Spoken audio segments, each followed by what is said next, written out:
You feel tired, everything, the whole world feels wrong. And so when you have those moments in that journey of entrepreneurship, where you have been pushing for so long, you've been working so hard, you feel like you've exhausted all your resources, and you're like, I really just don't know where this is going anymore. And, is this my moment where I just throw in the towel? That is normal. Welcome to the Double Shift Podcast. I'm Danny Kagan, a serial entrepreneur and new mom. I'm obsessed with having unfiltered and inspiring conversations that redefine modern motherhood and celebrate high-performing, ambitious women. From launching a business with a newborn to navigating family life, we dive deep with thought leaders who defy expectations. No filters, some cursing, and pure inspiration to empower you to seize life, live more vulnerably, and reach for greatness together. If you're like me and you love self-help, self-improvement, a great motivating talk, hacks on becoming your best self, you're going to love today's episode. It's a juicy one. I have the pleasure of bringing on a very, very special human who also happens to be my personal coach, Liat Horovitz. She's a results coach, host of the Results Club podcast. After climbing the corporate ladder in marketing and tech for 13 years, Liat left her day job to find and pursue her true passion and purpose, a combination of coaching and content creation. Liat works closely with her clients, and I know that she works very closely with them because I'm one of them, to define their results in life and business. And with a variety of strategy and mindset tools and techniques, she helps clients achieve their ultimate results. She offers one-to-one coaching, mastermind groups, and life-changing retreats. Thanks for being here, Liat. I'm just listening to every word. Thank you so much. That intro was really beautiful. Thank you. It's such a pleasure to be here. And when you invited me to come on the podcast, I was like, heck yes, I will do this for you and with you, because what joy it can bring me to be with you in this moment and be able to record some of our magic that we create together. So thank you. Well, I love reading people's bios in front of them, because it you need a reminder of how far you've come and all the accomplishments you've had. So I love doing that. So good. I have to just say before we even get started that has reminded me of something that I heard, I think it was last week. I was out on a run. I believe I was listening to something. I'll have to figure out what it was. But the woman asked a question that kind of stopped me in my tracks. And I was like, oh, this is good. And it reminds me of what you've just said. Having your bio read out to you, or having that moment where you are actually acknowledging, giving yourself the credit for what you've built, created, done, and are doing. She said, when last did you give yourself a round of applause? When last did you clap for yourself? And I was like, oh, that is good. I mean, if you stand up and just clap for yourself, maybe it doesn't have the effect literally that you hope for, but that concept of actually basking in your own glory, it's a beautiful thing. We need to do it more. So thank you for giving me that moment. Well, okay, let me ask you, how do we do that more? Because I think we focus so much as busy moms, and you have 3 children, by the way. It's a lot of children. Should be mentioned in your bio, because that's a huge other full-time job that you have.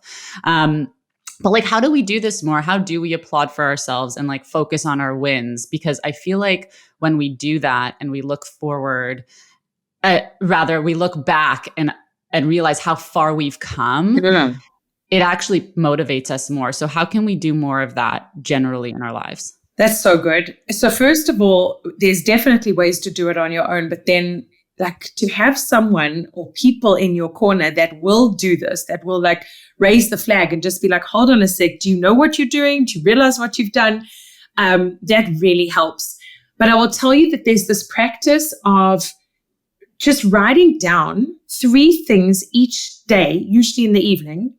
I learned this from, let me just think of his name, Dan Sullivan, the strategic coach, right? I'm sure I've told you about him. Yeah, he's right here on for anyone that's watching. There it is. He's right here. Yeah, And The Gap in the the Gain. book you gave me, and The Gap in the Gain. Yeah. It's such a great book. I mean, he's got multiple resources. He has a coaching group. He coaches high-performing entrepreneurs. And one of the things he suggested, he actually created this very simple app, and I kind of just stole the idea from him, is you write down 3 things at the end of each day that you personally have achieved. And it can, of course, be business related, but it could just be generally, because not everyone's a business owner. Maybe they work in a high-powered day job. Maybe they're a stay-at-home mom, which is the hardest job in the world. I don't think I could do it. I'm telling you. And you just acknowledge at least 3 things, but you take the time, not just to write them down, you take the time to actually take it in and say like, wow, I really did that. Like I managed that, whatever it was, big or small, in your perspective. And then what you do as well, in addition to that, is you add the 3 goals or plans or ideals for the following day that you'd like to achieve. And so then on the following day, when you come back and you reflect on it, it's a bit of an easier process to say, did I do what I set out to do? And most times, if you're doing that, you are going to do what you set out to do unless something unforeseen happens. And so then you build this constant muscle of like reflection and self-acknowledgement, let's say. And then, of course, when you have a big win, I remember I have a certain client who reached a pretty big, huge milestone, not even pretty big, huge in her business. And because we'd worked on it for so long together, it just kind of came, and then I could see it was very easily just going to slip by. And I was like, how are you going to mark this moment? Is it buying yourself something? Is it going somewhere? Is it doing something? Is it phoning certain friends? Is it writing yourself a letter to, I think I did this with you. Didn't I make you write a letter? You know what you did? You said, just like mark this moment. And I thought, like, I don't have time to like whip out a pen and paper. I'm just going to do it on a voice note. Yes. And I've been doing that actually. It's been really nice. Like it's just a nice little reflection point. And I just voice note myself when something amazing has happened, or I have to like, at the time when someone else might journal, I just whip out my phone and do a voice note, which has been game changing. Huge. I would love to hear one day when, and if you're ready to share, you put all those voice notes together into a podcast episode. And right? And then you'll be like, this is how I do it. And but what a beautiful gift to yourself. What a beautiful that's gift really to powerful.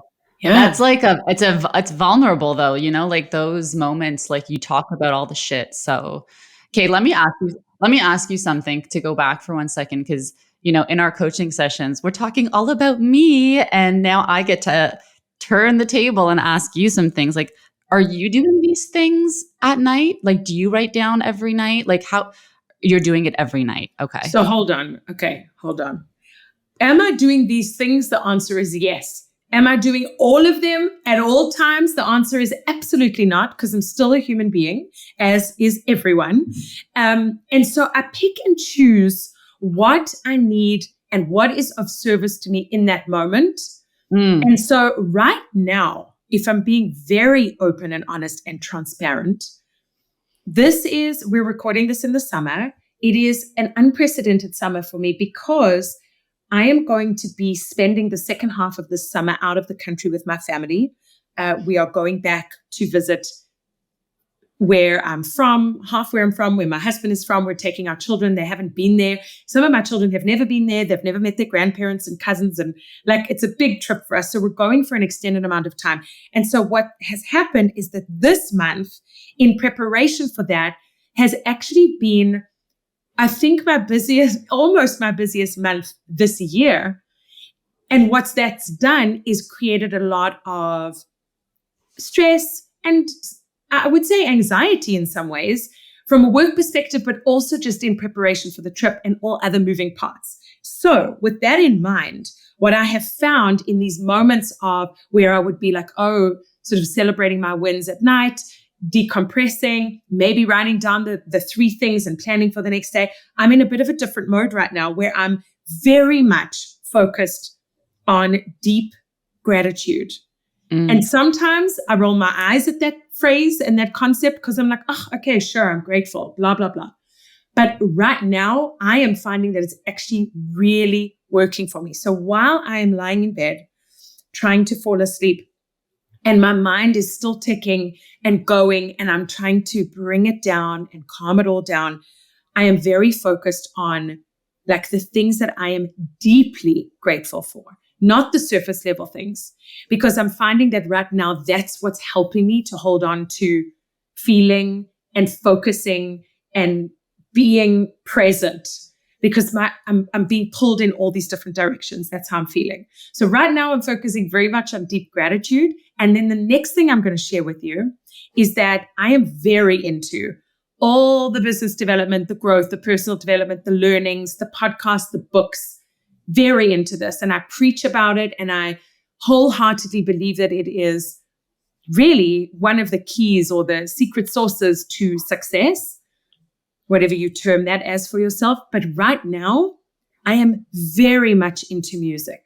So instead of listening to my audiobook of choice on a run, or while I'm driving, or while I'm doing the dishes, or, cooking dinner, or whatever it is, I find that I'm actually putting on very specific type of music to listen to. And it takes me into this like meditative state, because it's like it's Afro music. Like what kind of music is it? Afrobeats. I'm throwing it in there. Afrobeats, baby. Yes. Yeah. And what it is about that is because it's quite electronic and it's very beat orientated.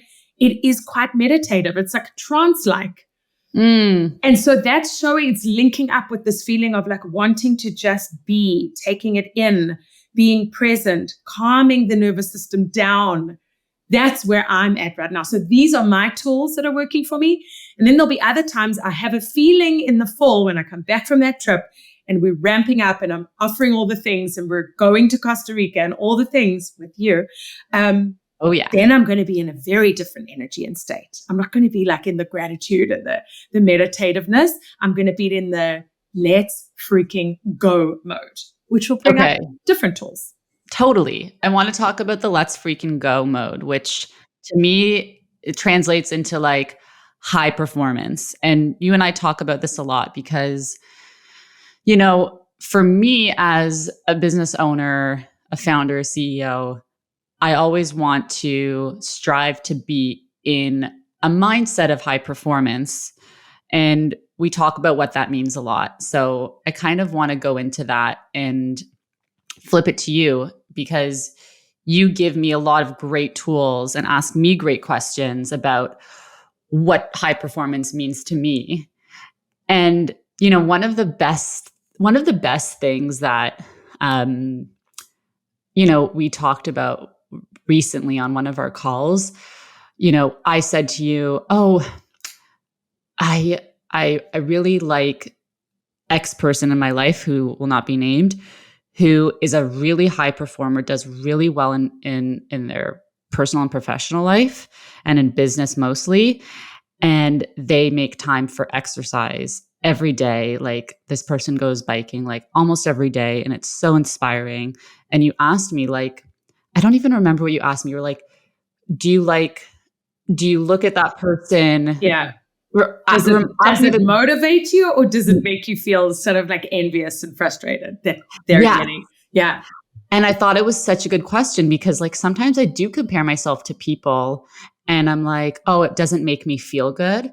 But then when sometimes I compare myself to a high performer, it's actually really motivating and inspiring. And I want to kind of touch more on that and talk about what high performance means for all of like the really busy moms out there who like are striving to become high performers, but need more tools in their toolbox.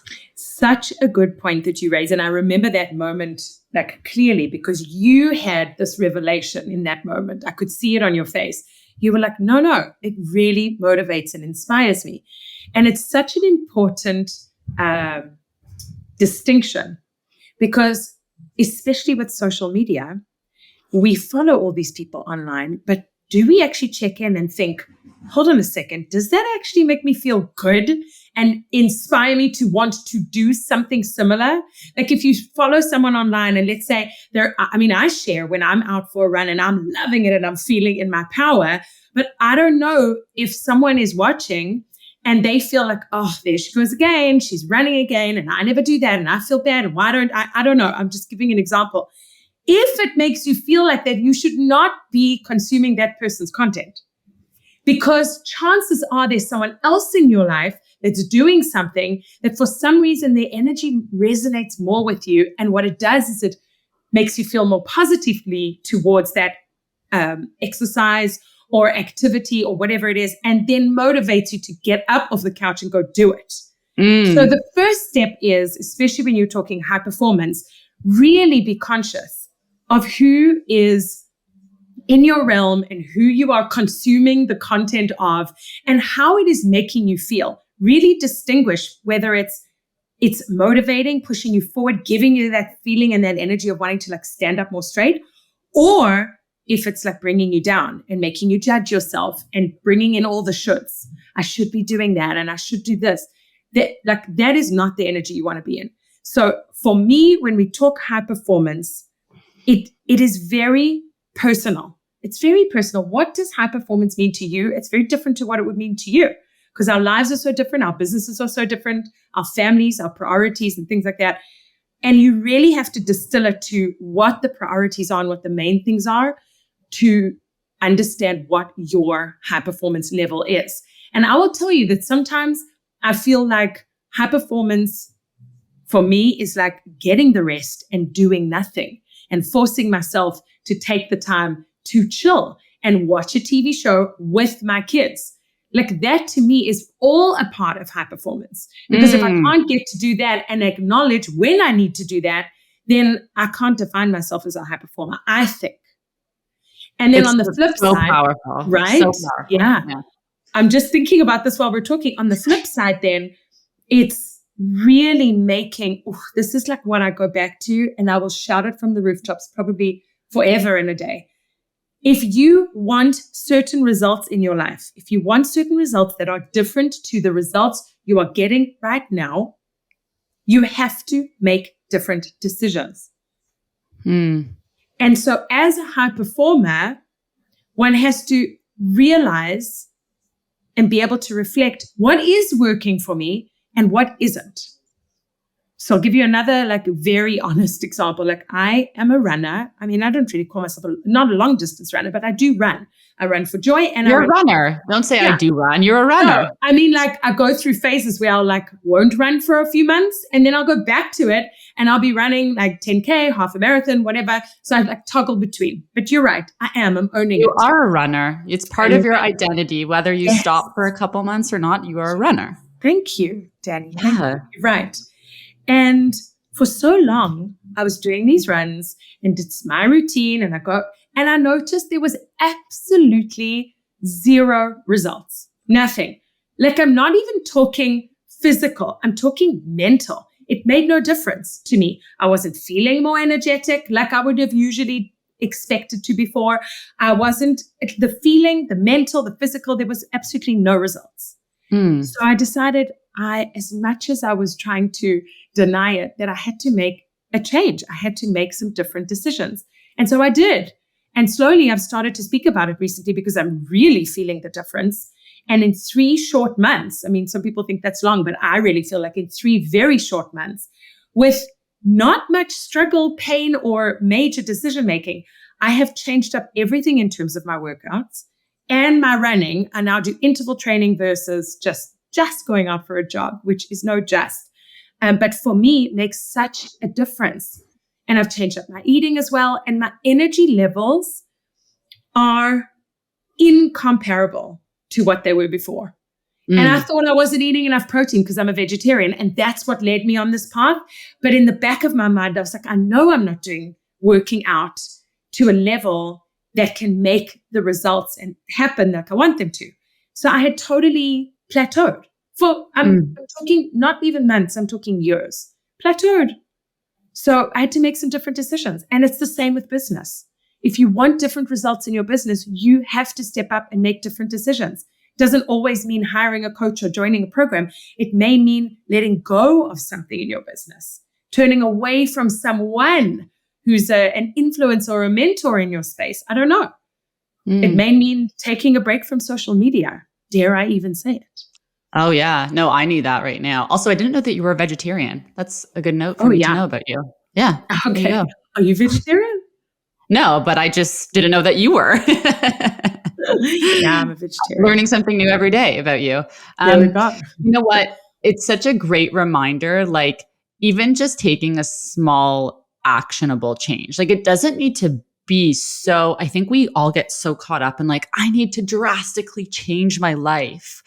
And it's sometimes just like these small things that you can do like in your business or even just like with mindset with like with my daughter like in the mornings now I used to be like, oh my god, like I have to get her to school, like I have to get her to daycare, and just changing my mindset being like I don't have to get her there at any specific time. She can get dropped off at literally any time, and it's just like a little mindset shift, and it's a huge change, like a huge result. Like it's massive impact. So I think that like we need to take a step back and be like, just take one small actionable change, make one different decision. You're also really great. Absolutely. You're also But really great with like morning routine stuff. You were just on breakfast television, and if you haven't seen it, I'll put it in the show notes because it was so great. I feel like morning routine is also for some people, especially new moms, like impossible. But walk us through what we can do for morning routines, and tell us about your morning routine. okay. That's funny. First of all, thank you for reminding me about that breakfast television experience. It was so freaking fun. It was just so fun. I was nervous until the moment I sat down on the couch where they like Yeah. put you on their little stage.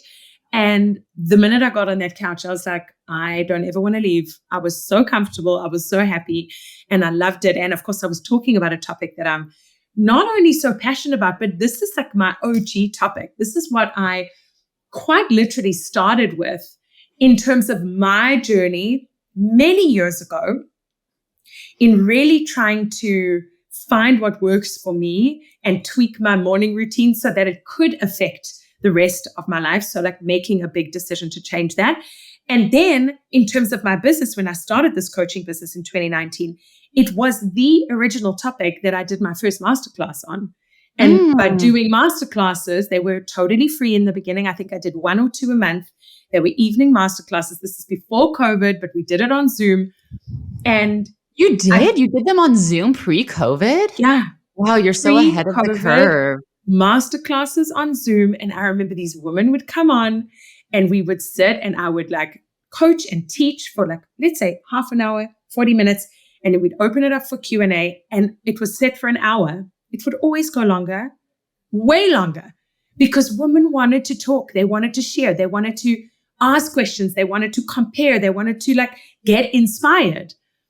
And so morning routine is something that I'm very passionate about. And the longer I go on with this, the more I realize that, again, this is something that is so customized and so personal, and it changes with every season. It can change from week to week. It can change from day to day. Some days I get up like super early and I do my full morning routine, which includes a reading of some sort. So usually I'll have a hardcover book of some personal growth and learning that is on my desk, and I will read, even if it's a page, sometimes it's 10 pages, depends on how I feel. And I sit there with a highlighter. It's like one of those moments where I'm like reading. Specifically for mindset work, by the way, I'm just going to add in this little note. There are certain books, they're quite thin and you think they're short and sweet, but they're actually quite intense. And this is for money mindset, abundance, those kinds of books like Napoleon Hill. There's certain books like that. So I have them next to, you can't see it, but I have this whole bookshelf next to me. And so when I'm into one of those, I really sit there and I highlight it, and maybe I just read 1 or 2 pages and I really let it sink in. So it could be reading, definitely some journaling of some sort. Sometimes it's writing the same sentence out. Sometimes it's just doing word brainstorming. Sometimes I have certain ideas that I want to get out and down. And then an exercise of some sort. If I'm having a really power morning, I'm out for that run super early and I'm back before my kids even wake up or they're just waking up. Oof, that's so powerful. I was going to say, do you tell your husband, like, I'm going for a run? Like, you need to, like, if the whole house is asleep, I don't tell anybody. I just go. You just But go. my kids are older. So you have to understand, like my youngest is 7. So if she were to wake up and go to my bedroom and not see me there, she knows Emma's either out for a run or she's gone to the gym or she's downstairs in her office. Or I have a little reading nook, like there's a little couch. You know it, right? You Yeah. Yeah? I haven't been to your house yet. I mean, really. By the time we launch this episode, I will have come to your house. You have to. It's an experience. You've got to sit in that nook. I'm telling you. Anyway, so the point is, like sometimes I'll walk back in the house from my run, and I actually think I'm going to just share this. This is a very personal thought, but I'm like, how power that my kids have just woken up. Their eyes are still like closed. They've come downstairs. They're either sitting on a couch, maybe watching some TV, or they've started breakfast. And there I am walking in, having already gone, not out, not random. I've gone and I've done something amazing for me, something that is healthy, that we can associate as power. And like, just, I don't know, exercise is like such good vibes. And I just come in with such pride when they say, did you go for a run? And I'm like, yeah. And they just like look at me and I'm like, yes, I did. Anyway, well, it's like that. It's like the whole concept of, like when you tell your kids something, I don't know how it actually goes, but something about telling your kids something versus actually showing them. Yeah. Like they will only actually resonate and acknowledge what you've shown them versus what you've told them. It's like learning by example rather than just telling them. I will just add though, that's like a superpower morning. That's if I, get all of that in. And what do you do in the winter? I run on the treadmill in the basement or I go to the gym. Okay. In terms of exercise. Okay. Yeah. Sometimes I do a bar. Yeah. Sometimes I'll do a bar class on YouTube or the Peloton app or whatever, right here in my office or in the basement. So winter doesn't necessarily bother me. But I do love to be outdoors in the summer, in the early morning. That is just a beautiful thing. I will just add though, that even if I don't do all those things and I wake up, let's say on average, 7:30, which is if I need to get my kids somewhere for 9, that would be a good window of time. I wake up for 7:30 and let's say they're still sleeping or they're starting to get their day started, whatever the case is, because my kids' ages range between 7 and 12. So the timing is different, but they're pretty self-sufficient. Sometimes a power morning like today included absolutely nothing but me getting myself dressed, showered, makeup, fully done, so that I come downstairs and I am ready for the day. Because those days where you get up and you quickly throw on, and this is I'm not throwing anyone under the bus for doing this. I'm just saying for me, this doesn't make me feel so great to start my day. Throw on some sweats, run downstairs, get all the stuff done, and then feeling like I start my work day still in that mode. I don't feel it aligns with how I want to show up for the day. I have to have that transition. So even if it's literally the quickest shower and hair in a bun, like today, but like taking the time, choosing the clothes, doing the makeup, getting the children off, filling up my 2-liter bottle of water, putting it on my desk, having my little Post-it ready, which we can talk about, of course, but my 3 to 5 priorities on a Post-it note for the day rather than the long to-do list that just makes me feel like I'm never getting anywhere. Those are key moments. So currently, when I'm in my moment this month of busyness and craziness, my workouts and my journaling and my reading are happening at other times, if they're happening. But those main things are done. My Post-it's ready. My water's on the desk. I'm dressed and ready for the day. I'm showing up for this podcast and clients after it. And you're putting on your Maven Shea slippers, duh. Are you wearing them? Whether anybody sees this or not, I've just taken them off my feet. Here they are. Stop. I love that you're wearing them right now. But like always indoors. These are my coaching Maven Shays. And then I've got my the other ones. I think they're the Myers in black that I wear out the house. That is so, I love that. Oh, no, I am a die-hard fan. Like die hard. I'm not even just saying it because it's you. I cannot stop. They're always on. I love I them. love that. No, it's part of my morning routine now too. Like I put them on and I'm in work mode, which is nice.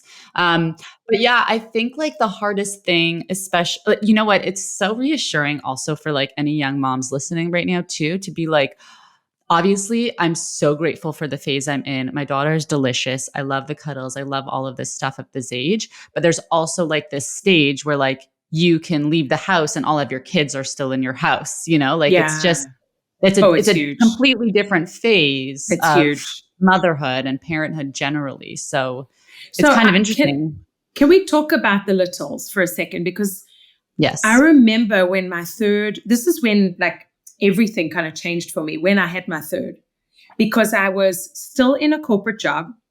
I had been in corporate for 13 years, climbing that ladder in tech, marketing, had amazing people around me, was like climbing that corporate ladder.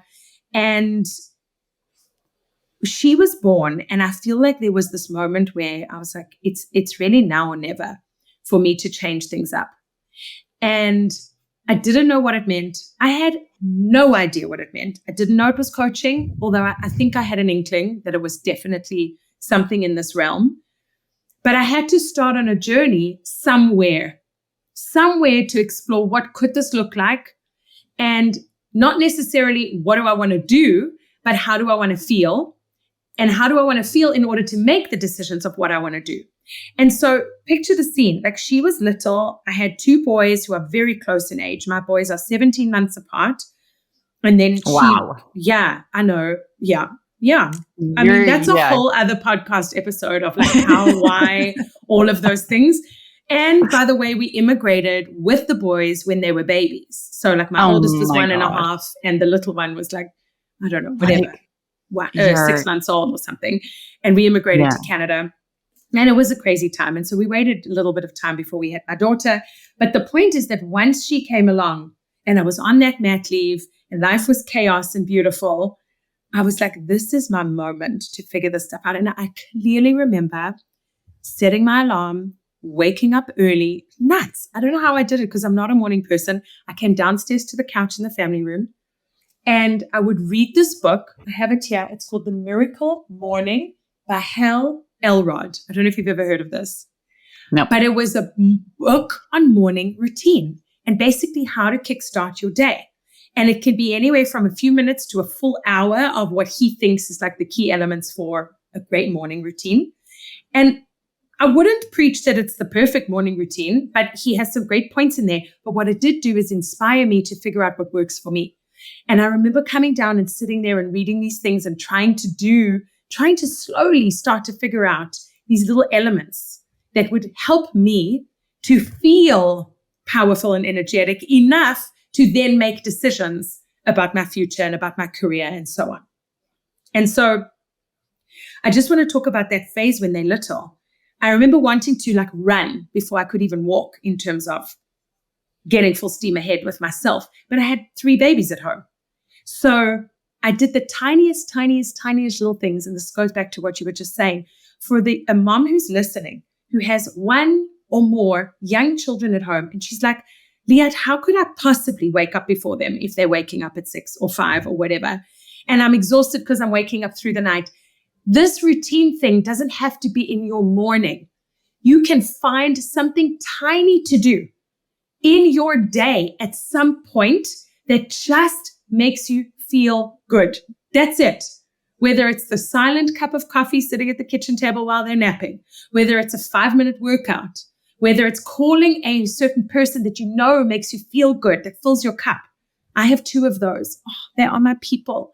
I just call them and I know like I'm elevated immediately. Mm-hmm. Yeah, I have a few of There's those too. certain It's very things nice to have. right? To find those little things and each day just be like, I'm going to do one of those things.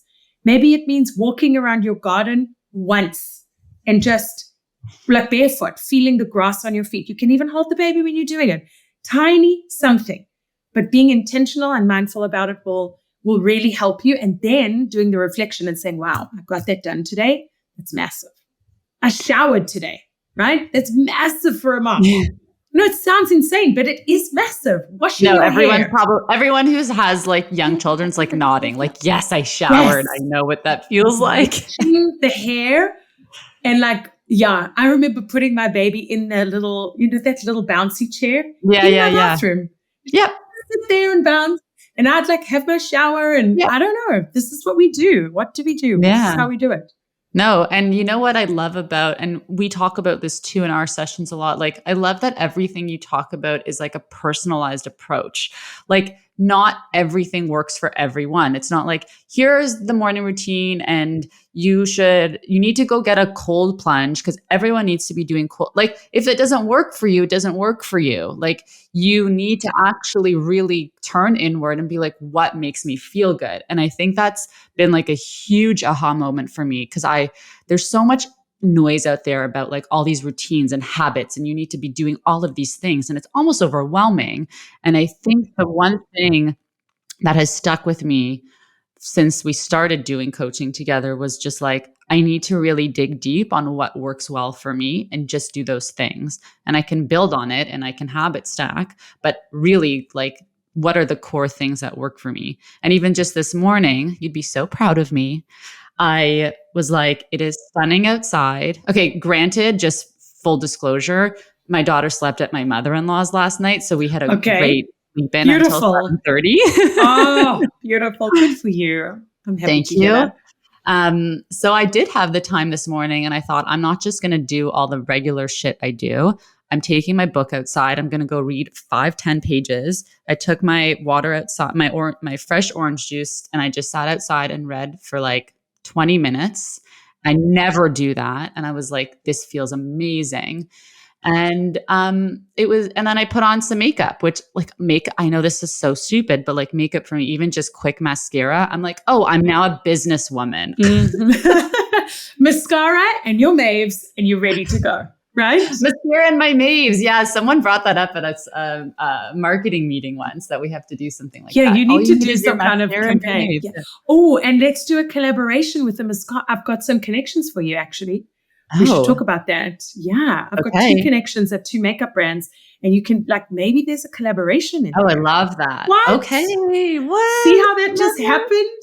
I have to bring up 2 things because we're going. I also have to bring up so many things, but okay. Just you go first. No, so what you've just said, this customized approach, it is so, so important. If anybody's listening and you want to change something or you're feeling inspired, this is the moment where you really have to take a note and just be like, how do I find what works for me? And sometimes, this is such an important note, sometimes there's something that you've heard of or that you think works for others. You used cold plunge as an example. I do not cold plunge.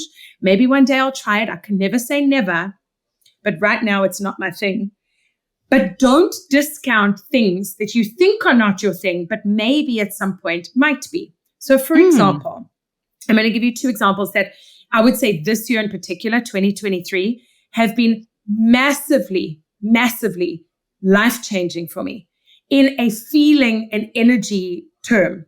And I never, ever, ever would have thought that this would be me. But I was open to it because somebody I trusted suggested. And I was like, okay, I need to make different decisions if I want different results. 2 things. Number 1 is this was, I think about in the last 1.5 to 2 years, I started reading fiction or memoirs at night instead of watching shows. And when I say watching shows, I was a serial series person.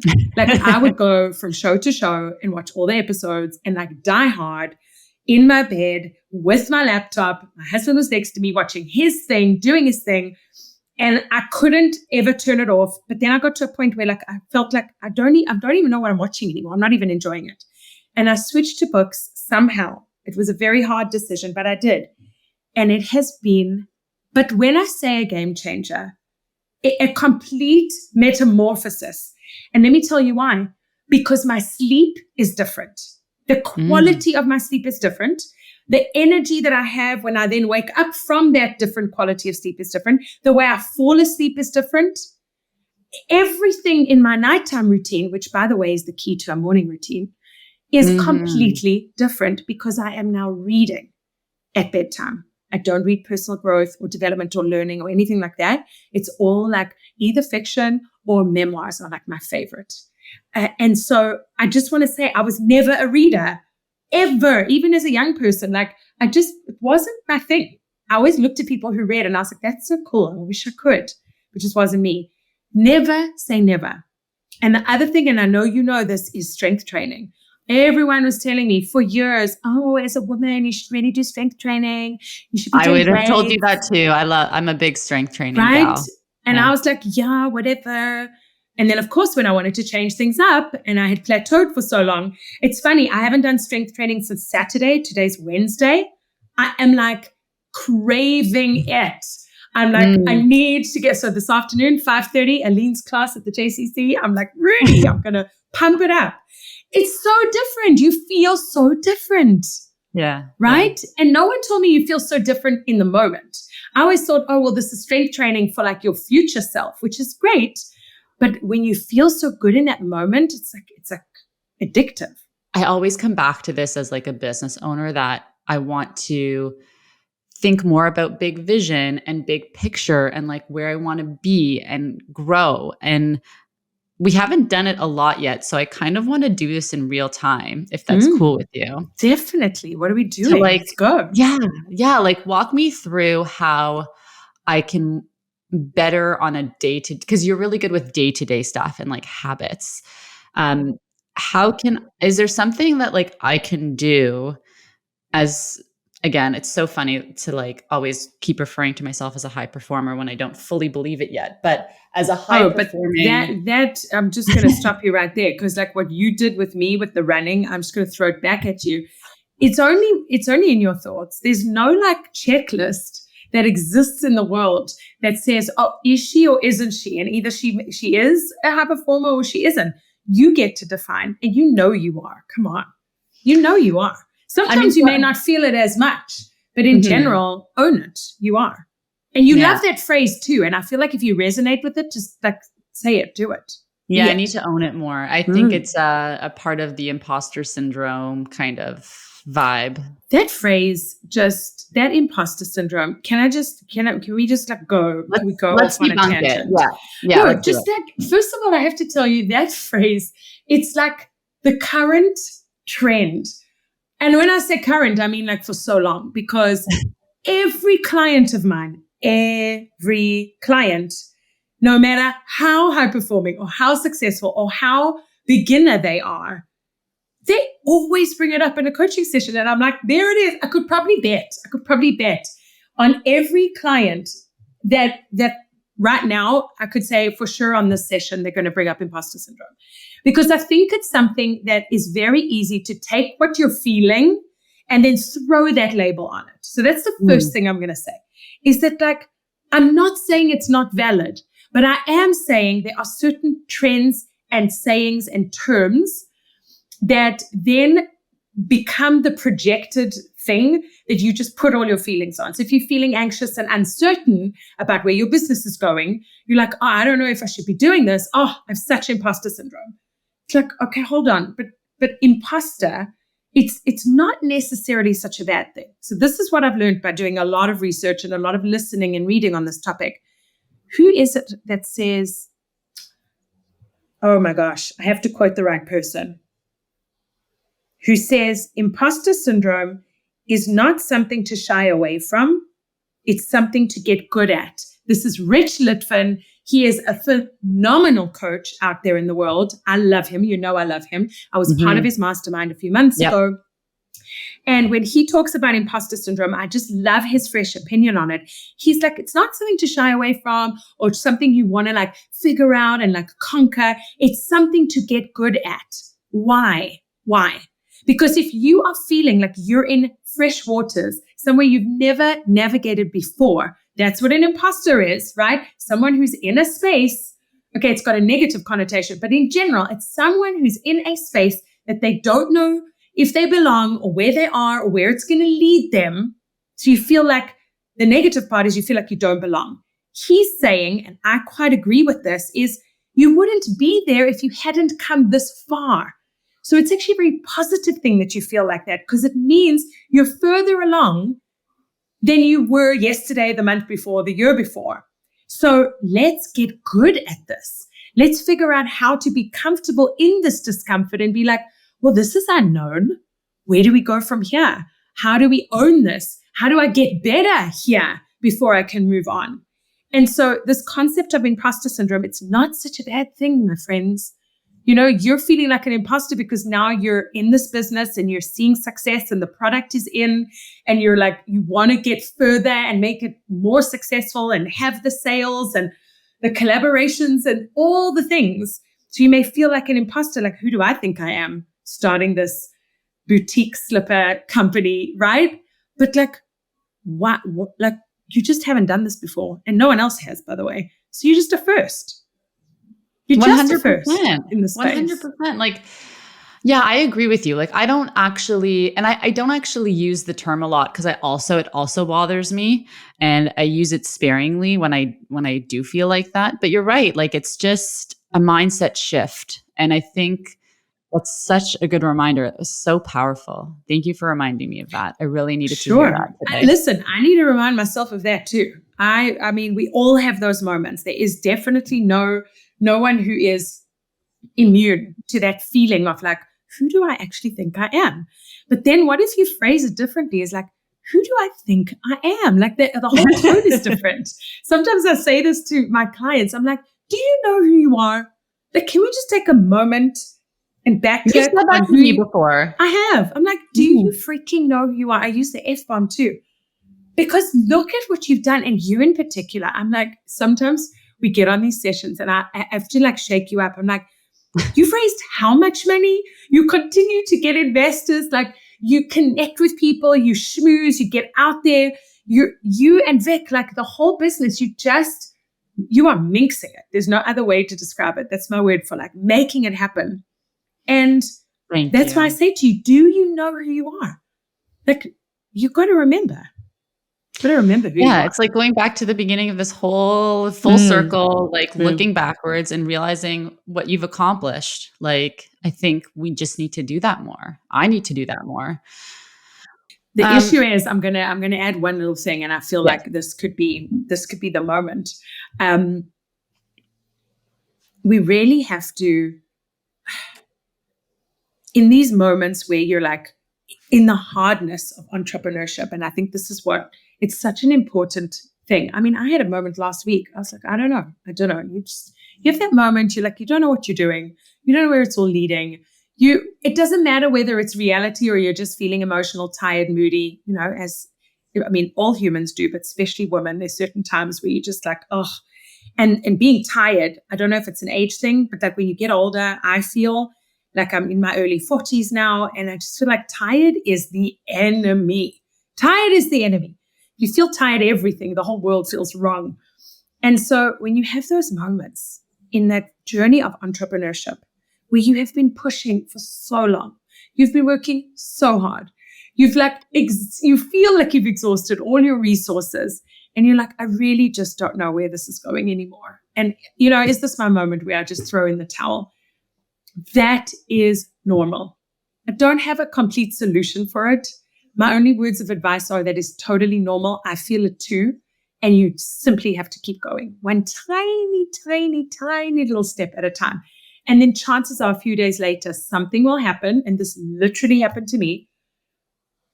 Something will happen. You'll get an email. A client will sign on. You'll have an idea.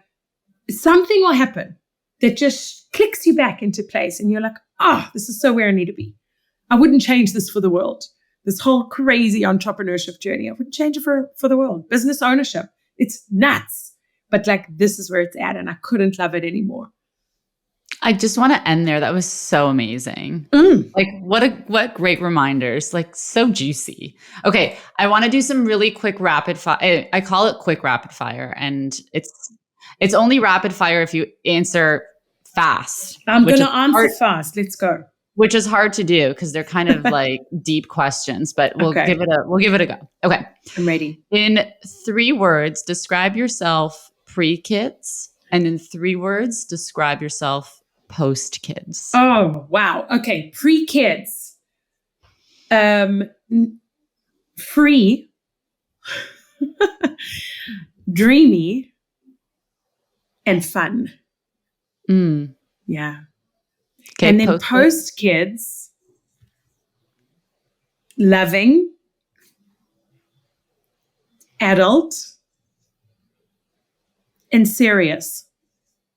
Oh, I'm pulling a face. Like, I don't know if I love that, but that's the reality. Yes. You can Yes. change that. I don't think you're like such a serious person. But it's okay. It's not necessarily a bad thing. I'm like now taking it on. I'm like, I'm serious for a reason. Like, I'm very serious about my work. I'm very serious about, the goals and dreams I have for my family. Yes, it's not a bad thing. Okay. I like it. Good spin on it. What's one thing you would tell yourself pre-kids about being an ambitious working mother? Fuck yes. I would just say, just like, do it. Just do it. I often say this to people, like when they, toggling and struggling with that concept of like, what if this takes away from time from my kids? And there are moments of that still. Last night, my daughter was like, can you come be on the trampoline with me? And I really wanted to take her to a swim lesson, which I did, but I hadn't finished a summary for a special client yesterday, and I had to finish it. In my mind, it was just done. So I said to her, I would love to, but I have to finish this. So what I'll do is I'll come sit outside with you and I'll finish it on my laptop, but I'll be watching you. And she was only too happy with that. And I also reminded her that I really wanted to come to swimming with her because it's our time and I love doing it with her. And I was able to pause my work, but now I have to finish it. And she was fine with it. There are ways around this mom guilt in inverted commas. And I feel absolutely fine about it. So yes, it's a hell yes for me. Go do it. Do it. Go do it. Yeah. I love it. What advice would you give to women who are considering starting a family while pursuing either a demanding career or business ownership? Oh my gosh. Whew, that's a hard question. My initial instinct is it's an absolute yes, because you never want to regret like putting that aside. However, you have to be realistic about it, because it's parenthood is really challenging. There's the parenthood part, the actual parenting of children. And then there's the responsibilities and decision-making that comes alongside it. And I have found that surprisingly difficult. I didn't think parenthood was going to be this hard. So as like overly rewarding, and I really wouldn't change it for the world. However, you need to be you need to think about what you're going into. And don't wait till you have enough money, because that's this. I don't know if there's such a thing as that. Like, don't wait for the right time. Just, do you want to be a parent? Do you want to have kids? Do you want to raise children? Do you want that to be part of your legacy? And then if the answer is yes, in the depth and the pit of your stomach, then you're going to go for it. I love that. I think that is such a good reminder of don't wait until you have enough money. We're all like, I need more money to be able to do this. I need more money to be able to like have kids. And it's just like, there's so many people out there that do it with way less resources, way less money. And it's the same with really anything. Like, if I want to quit my job, if I want to start a business, I'm not saying run and do it. I'm just saying the waiting around is just an excuse. It's just an excuse. Like, we are going on this big trip that I told you at the beginning of this year when we booked it. I was like, how on earth are we going to do this? How on earth are we going to travel for a month? How we're going to, like, there's the financial aspect of it. There's the logistical part of it. There's like all the moving parts, and then work. I don't know. But I knew that like it was happening. I'm going to make it happen. And then when you just decide you're going to make it happen, and you adjust your mindset, and then your decisions to go alongside it, there's the mindset and the strategy pieces together, then it all usually falls into place. I love that. You're amazing. You're an amazing human. I feel like human. Everyone probably who listened through is like on fire now, like ready to take on their week, ready to take on their day, ready to take on their year, because you just gave that us feeling so much. I feel like you like filled up my toolbox and like my soul. So Thank you. That was so good. I feel like I just got like a bit of a personal coaching session too. So that was also great. Me too. I really felt that too. Like for myself. That's why this work is if you just open yourself up to it, doesn't mean you have to be coaching one-on-one, but just go listen to a podcast or something that might be of interest to you and gives you that lift, that elevation that you need. Thank you for having me, Danny. It's such a pleasure. Thank you so much for being here. This was amazing. Yay. Thank you. I love you. Love you too. Love today's episode? Subscribe and share with another amazing woman and follow me at the Double Shift Podcast for more. Do you know someone that would be an incredible guest? Head to DannyKeegan.com. Have a beautiful rest of your day.